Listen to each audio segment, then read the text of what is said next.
감사합니다. 최근에 저는 시편 23편과 관련된 성가곡이 이렇게 많을 줄 몰랐습니다.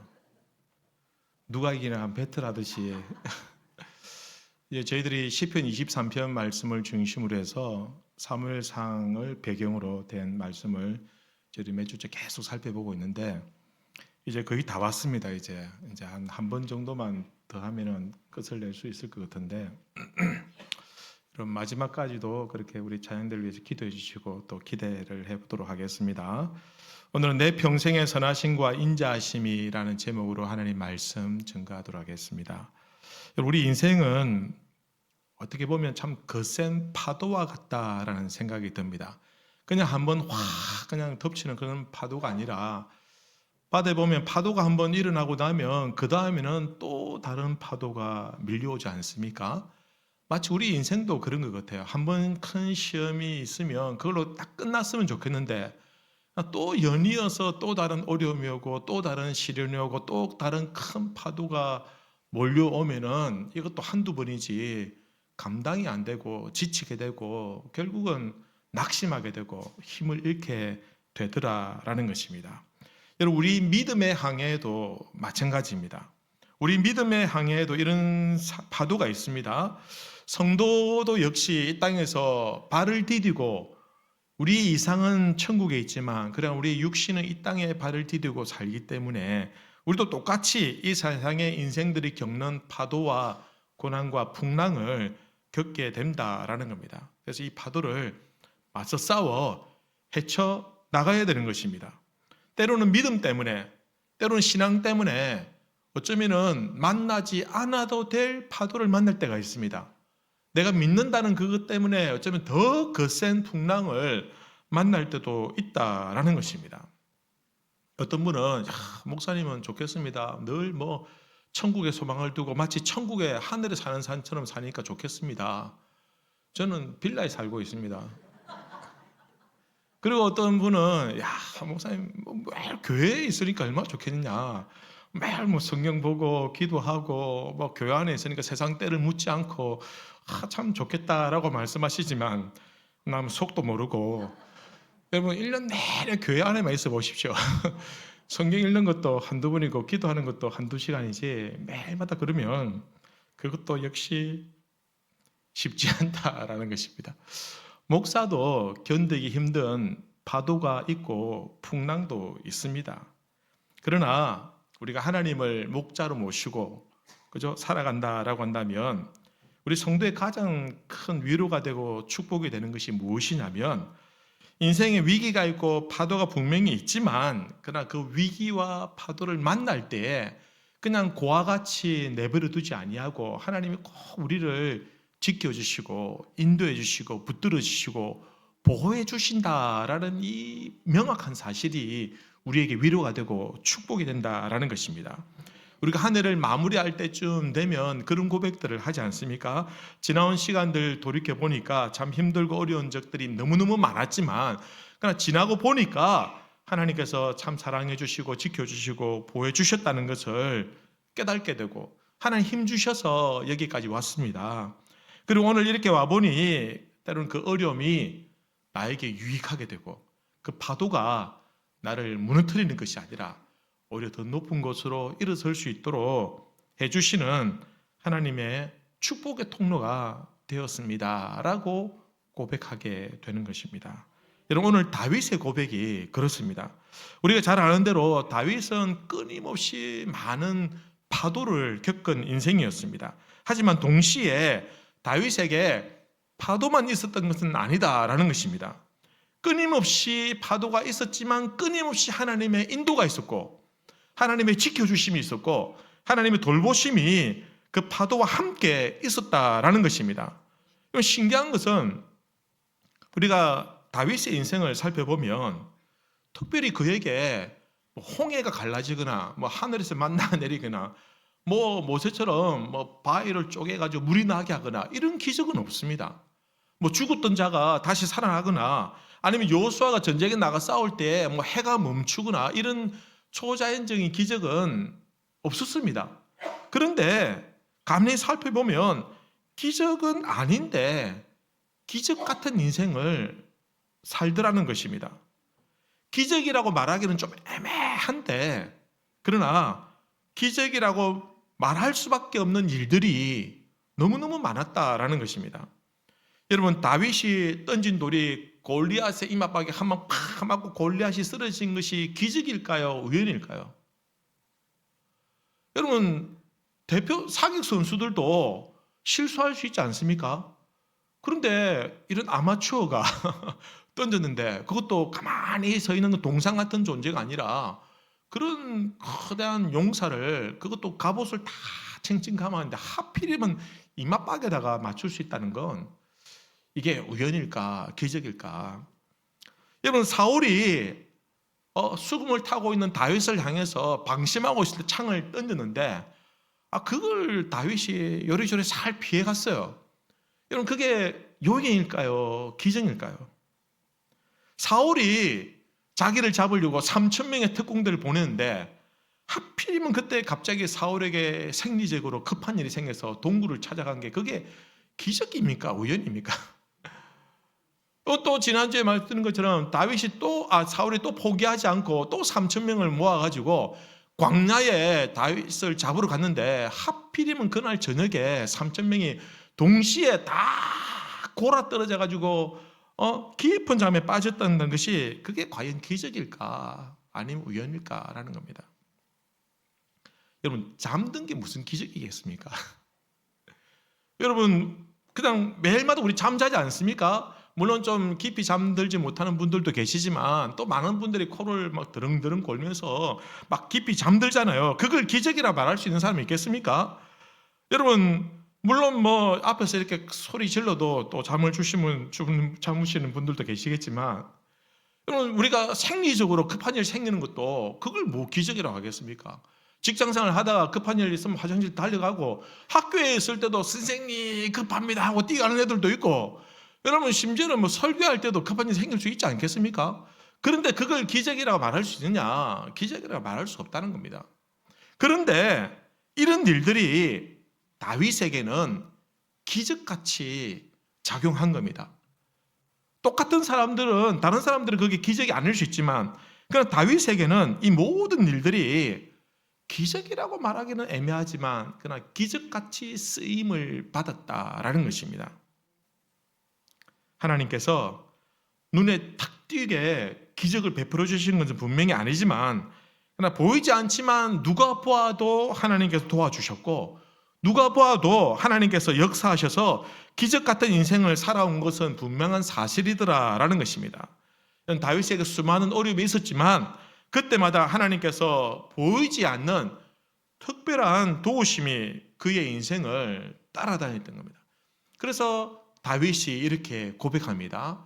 나의 평생의 설하심과 인자하심이 정녕 반드시 나를 따르리니, 내가 갈 때마다 고난이 있고 어려움이 있고 핍박이 있고 환난이 있었고 죽음의 위협이 있었지만, 그러나 그때마다 반드시 정녕 하나님의 선하심과 도우심도 같이 따라왔습니다. 그래서 내 잔이 넘치나이다 라고 다윗이 고백하고 있다라는 것입니다.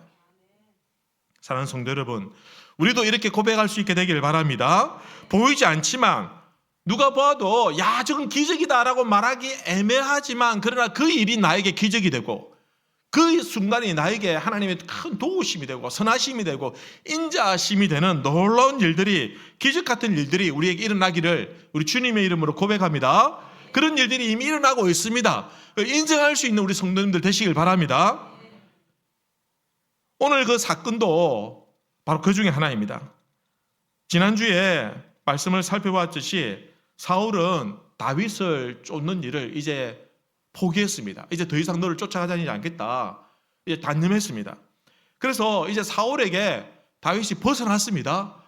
그러면은 이제 모든 어둠이나 고난이 다 거쳐야 될 것 같은데, 그러나 다윗에게 또 다른 큰 파도가 덮치듯이 일어나더라라는 것입니다. 다윗이 사울을 피해서 시글락이라는 곳에 갔습니다. 이 시글락은 블레셋의 영역 아래에 있습니다. 그래서 다윗이 사울을 피해서 시글락에 가서 있었는데, 이제 한 번은 블레셋이 이스라엘과 전쟁을 하러 출정을 하는 거예요. 근데 다윗도 이제 우리도 가야죠 하면서 따라가려고 이렇게 했는데, 근데 이 블레셋의 방백들이 다윗이 따라오는 것을 반대를 했어요. 왜냐하면 쟤는 이스라엘 사람 아니냐, 쟤 데려갔다가 괜히 우리 뒤통수 치면 어떻게 하냐, 왕이요 다윗 절대 데려가면 안 됩니다. 그래서 이 블레셋의 왕이, 다윗아 내가 너는 믿지만 너는 안 되겠다, 따라오지 마라. 그래서 다윗이 빈털터리로 다시 돌아옵니다. 돌아왔는데, 시글락에 돌아왔는데 그 사이에 아말렉이라는 족속이 블레셋이 자리를 비웠다라는 이야기를 듣고는 이 아말렉이 시글락에 쳐들어가지고 모든 성을 다 불태우고 모든 사람들 다 포로로 잡아가 버리는 거예요. 그럼 아말렉이라는 족속은 이런 게릴라전에 굉장히 능숙합니다. 모세가 이스라엘 백성들 이끌고 광야를 지나갈 때 이 아말렉 족속이 늘 이스라엘 백성을 괴롭힌데, 어떻게 괴롭혔냐면 정정당당 앞에서 한번 묻자 이게 아니고 늘 뒤에서 약한 자들 약탈하고, 늘 저 약한 곳을 좀 방어하기 힘든 곳을 그렇게 게릴라 전술을 통해서 막 치고 빠지는 그런 아주 약삭 빠른 그런 족속이었어요. 이 아말렉이 그렇게 한 거예요. 그리고 와보니까 오늘 3절 4절에 이렇게 기록합니다. 다윗과 그의 사람들이 성읍에 이르러 본적 성읍이 불탔고 자기들의 아내와 자녀들이 사로잡혔는지라 다윗과 그와 함께한 백성이 울 기력이 없도록 소리를 높여 울었더라. 너무너무 울어가지고 나중에는 울 기력도 없게 되었다라는 것입니다. 거기다가 백성들이 이제 그때부터 판단력이 흐려진 거예요. 그래서 이거 누구 때문이냐? 다윗 때문이다. 우리가 다윗을 따라와서 이렇게 한 게 아니냐. 그리고는 그들이 돌을 들고 다윗을 치러 가했습니다. 6절에 보시면 백성들이 자녀들 때문에 마음이 슬퍼서 다윗을 돌로 치자 하니 다윗이 크게 다급하였으나 그의 하나님 여호와를 힘입고 용기를 얻었더라. 돌로 치러 간 거예요. 그때 다윗이 다급하게 되었습니다. 이 다급하게 되었다라는 이 용어는요, 원어적인 의미는 마치 우리가 아주 막 급박한 상황 속에서 극심한 스트레스 상황을 받는 것, 마치 공황장애가 되듯이 그런 압박감에 놓인 상태를 말합니다. 그때 다윗이 그런 상태에 놓였지만 그러나 그가 여호와를 힘입고 용기를 내었다라고 이렇게 말하고 있습니다. 모두가 다 잡혀갔습니다. 다윗의 가족도 잡혀갔어요. 근데 백성들이 갑자기 자기를 죽이려고 돌을 들고 찾아오는 거예요. 그러나 그때 다윗이 힘들고 다급하였지만 그러나 하나님을 힘입어 용기를 내었다. 우리가 이 대목에 좀 주목할 필요가 있습니다. 여러분, 다윗이 어떻게 그렇게 할 수 있었을까? 누구든지 이런 상황이 되면 완전 공황장애가 되고 황폐가 되고 뭐 쩔쩔맬 텐데, 도망가기 바쁠 텐데 어떻게 다윗이 이렇게 되었을까? 그것은 다윗이 이미 이런 훈련들에 익숙해져 있기 때문이다라는 것입니다. 이런 고난과 이런 환난들을 너무너무 많이 겪다 보니까 그가 아둘람 굴에서 부르짖어 하나님께 기도하는 그 이후에 그런 특별히 이런 일들을 겪어도 흔들리지 아니하고 오히려 하나님을 더 의지하고 하나님께 엎드리는 그런 훈련이 되어 있다라는 것입니다. 이미 고난으로 훈련된 사람이기 때문에 그 상황에서 다윗은 하나님을 힘입어 용기를 낼 수가 있었다라는 것입니다. 30장 8절에 보시면 다윗이 여호와께 묻자와 이르되 내가 이 군대를 추격하면 따라잡겠나이까 하니 여호와께서 그에게 대답하시되 그를 쫓아가라. 내가 반드시 따라잡고 도로 찾으리라. 성도 여러분, 기도 훈련이 그래서 필요한 겁니다. 지금 가장 절박한 상황 속에서 다윗이 뭘 하고 있습니까? 하나님께 묻고 있는 겁니다.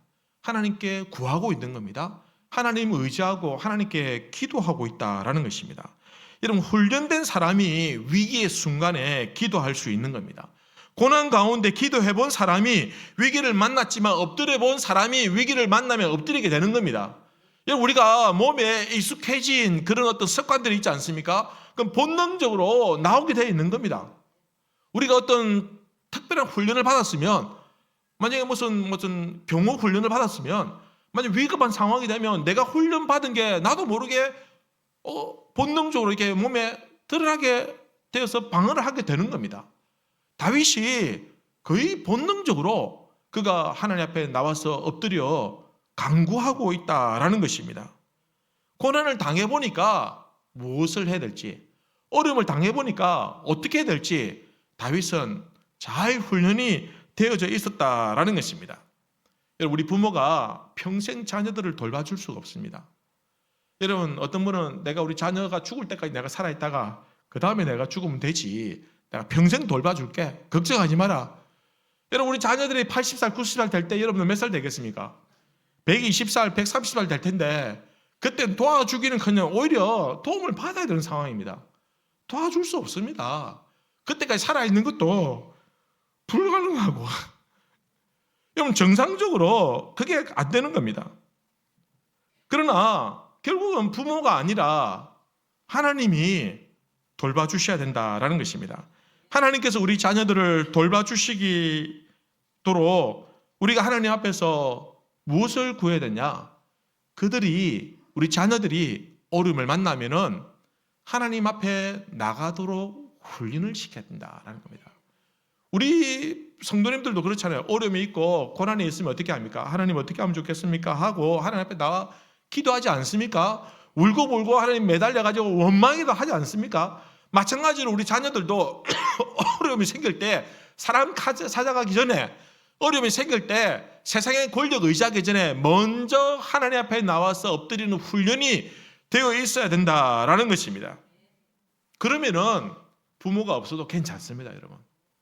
그때는 그는 누구의 도움이 없어도 괜찮습니다.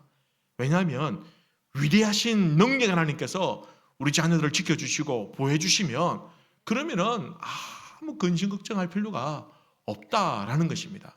그러니 우리 자녀들이 하나님 앞에 나오도록, 하나님 앞에 나와서 엎드리도록, 하나님께 기도하도록 훈련을 시켜야 되는 겁니다. 애들 힘들다고, 그래 어제 밤늦게까지 공부했는데 어제 밤늦게까지 게임했나고 수고했는데 오늘 푹 자라, 오늘 주일 자다가 일어나면 교회고, 오늘 나면 어쩔 수 없지, 다음 주 오지. 여러분, 그렇게 하시면 안 됩니다. 우리 월삭 기도회를 매월 첫 번째 토요일 하지 않습니까? 여러분들만 오지 마시고 자녀들도 함께 오시길 바랍니다. 여러분, 적어도 한 달에 한 번이라도 자녀들이 기도하는 자리에 나와야 되지 않겠습니까? 학교에서 부모도 안 나오는데 자녀들 보고 누가 나오라고 하겠나? 여러분, 아이들을 위해서 내가 돈을 많이 가지고 후원을 해주는 거, 아이들이 여러 가지 스펙을 쌓을 수 있는 기회를 제공해 주는 거, 그런 것도 중요하지만 그것보다 더 중요한 것은 그들이 문제를 만났을 때 하나님을 찾아갈 수 있도록 해주는 것, 그 영적인 습관이 더욱더 중요하고 반드시 필요하다라는 겁니다. 여러분, 세상에서 아무리 성공하고 잘 나가도 하나님 없는 인생, 한번 풍랑 만나고 연희의 파도를 만나면 다시는 일어설 수도 없다라는 것입니다. 어떤 환난을 만나고 풍랑을 만난다 할지라도 하나님 찾아가는 길을 아는 사람은, 하나님께 엎드릴 줄 아는 자녀들은 절대로 무너지지 않습니다. 하나님께 지켜주시고 보여주신다는 겁니다. 나의 평생에 하나님의 여호와의 선하심과 인자하심이 나를 졸졸졸졸 따라오니 그렇게 만들어 주셔야 된다라는 것입니다. 여러분, 이제 문제는 다윗이 어디로 갈지 해야 될지 모르는 상황입니다. 이제 가라고 했으니까 가자 하고 나섰는데 이 아들이 어디로 도망갔는지 알 수가 있습니까? 근데 그때 또 놀라운 하나님의 특별한 도우심이 있다라는 것입니다. 다윗은 이제 출발했습니다. 출발했는데 하필이면 그때 쓰러져 있는, 광야에 쓰러져 있는, 거의 병들어 죽어가는 그 군사를 한 명 본 겁니다. 가만히 보니까 아말렉 군사야. 쟤는 그냥 놔둬도 죽겠다. 지금 갈 길이 머니까 놔두면 되는데 괜히 가가지고 이 오지랖 넓은 다윗이 꼭 가가지고 너 누구냐? 예, 저는 애굽 사람인데 포로로 잡혀가지고 아말렉의 노예가 되어가지고 이 군사로 전쟁에 참여했습니다. 근데 내가 병이 들어가지고 죽을 것 같으니까 내 주인이 나를 버리고 갔습니다. 저들끼리. 그러니까 양은 지금 죽어가면서 자기를 버린 주인에 대한 원망이 가득 찼지 않겠습니까? 그때 다윗이 그를 만나서 어디로 갔느냐? 그럼 나를 살려주면 가르쳐 주겠다. 그래, 살려줄게. 그리고는 아말렉이 정확한 위치를 이 쓰러져 있는 이 아말렉 군사를 통해서 알게 되었다라는 것입니다. 오늘 13절 말씀 보시면 다윗이 그에게 이르되 너는 누구에게 속하였으며 어디에서 왔느냐 하니 그가 이르되 나는 애굽 소년이요 아말렉 사람의 종이더니 사흘 전에 병이 들매 주인이 나를 버렸나이다. 여러분, 이게 하나님의 섭리입니다. 하나님은 우연을 필연으로 만드시는 분입니다. 하나님은 우리가 하나님을 신뢰하고 기도하고 순종하기 시작할 때 하나님은 우리가 전혀 예상하지 못했던 우리의 계산 방법에 포함되지 아니한 그러한 독특한 섭리를 통해서 하나님은 하나님께서 사람을 만나게 하시고 때로는 상황을 바꾸어 주셔서 하나님께서는 그 모든 상황과 그 모든 순간들이 그 조각들이 마치 퍼즐의 아구가 탁탁탁탁 맞아 떨어지는 것처럼 만드셔서 결국은 우리를 선한 길로 인도해 주시더라라는 것입니다. 이것이 합력하여 선을 이루실 때 하나님의 섭리가 되는 것입니다. 다윗은 그 모든 순간과 상황을 통한 하나님의 섭리를 이렇게 표현합니다. 나의 평생의 선하심과 인자하심이 나를 따르리니 내 혼자 달려가면은 나는 넘어질 수밖에 없고 쓰러질 수밖에 없고 헛발질할 수밖에 없지만 하나님의 선하심과 인자하심이 나를 따라오면서 나를 휘감으면서 나를 지켜주면서 나를 보호해주시니 내 잔이 넘치나이다. 여러분, 우리 주위에 상황들 보면 기적 같은 일이 하나도 없을 수 있습니다. 누구는 로또도 걸리던데 나는 아무래도 로또도 안 되고 내 주위에 일어난 일들이 별 의미 없는 일같이 보일 수 있습니다. 나는 왜 하나님 역사가 나타나지 않냐? 나는 왜 성령의 특별한 그런 기적들이 왜 안 나타나냐? 이렇게 생각할 수 있겠지만 여러분, 그렇지 않습니다. 이미 우리의 삶 주위에는 하나님의 기적의 역사들이 휘감고 있는 줄로 믿습니다. 우리 모든 순간순간 우리가 만나는 그 사람, 그 상황, 그 모든 상황들이 결국은 하나님의 선하심과 인자하심이 우리를 돌보고 있다라는 것입니다. 여러분, 다윗이 그가 바른 길로 갈 수 있도록 그가 사울의 창을 피하고 13년 광야를 돌아다녔지만 붙잡히지 아니하도록 하고 사울이 급한 일을 만나게 하고 또한 사울과 그의 일행들 다 깊이 잠들게 한 그 모든 것들이 결국은 하나님의 선하심과 인자하심 때문이다라는 것입니다. 이것이 다윗이 고백하는 겁니다. 결국은 다윗은 아말렉을 쫓아가서 그들이 승리에 도취되어서 술을 먹고 춤을 추고 놀고 있을 때 새벽에 그들을 공격해서 겨우 400명으로 그 아말렉 군사를 물리치고 결국은 그 모든 것들을 다시 도로 찾을 수가 있었다라는 것입니다. 여러분, 참 기막히지 않습니까? 분명히 특별한 기적이 나타난 것은 없습니다. 하지만 그 모든 조각들이 퍼즐처럼 맞아떨어지는 겁니다. 하필이면 그 죽어가는 그 군사를 만나 사흘 동안 있었으면 죽을 수도 있잖아요. 죽고 난 뒤에 만나면 무슨 소용이 있습니까? 아무 소용 없잖아요.